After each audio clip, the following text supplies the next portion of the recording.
sans visage humain, les gens iront naturellement vers ce qui leur est familier. Et c'est pour ça qu'on dit souvent que sans contenu, on est invisible. C'est terrible, mais c'est la vérité.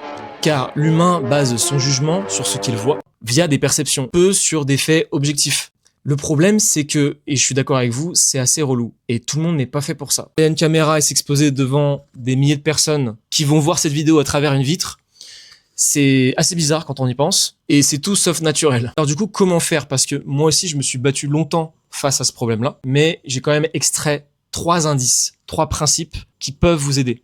Premièrement, trouvez ce qui vous rend unique, sans forcer, sans tricher. Il faut partir de qui vous êtes, ce que vous aimez faire, votre unicité. Et ensuite, vous pouvez créer votre contenu autour, de manière simple. Ensuite, deuxièmement, et c'est en lien avec ce que je viens de vous dire, il faut pouvoir créer sans friction.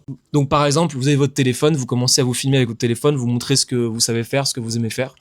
Et c'est très bien comme ça. C'est comme si vous voulez vous mettre au sport, vous avez toujours votre tenue de sport qui est prête et vous avez un workflow, une méthode qui est hyper simple. Vous n'avez pas besoin de réfléchir. Là, c'est pareil. Et enfin, il faut viser la quantité et la régularité pour mieux accepter l'imperfection. Parce que ça, on en parle moins, mais ça fait peur de s'exposer. Il y a un vrai problème émotionnel. Et il y a un fait aussi psychologique qui contre ça, qui est très simple. C'est que tout ce qui devient banal, ça ne déclenche plus d'émotion. Si c'est une vidéo parmi des centaines que vous publiez chaque jour, voilà, vous en foutez un petit peu que vous ayez dit des conneries sur cette vidéo. Ce qui compte, c'est de pouvoir créer du lien par la répétition et donc d'être régulier. Je m'appelle Maxime, je suis consultant IA, mais aussi artiste. Pour en savoir plus, vous pouvez aller sur maximbertet.fr.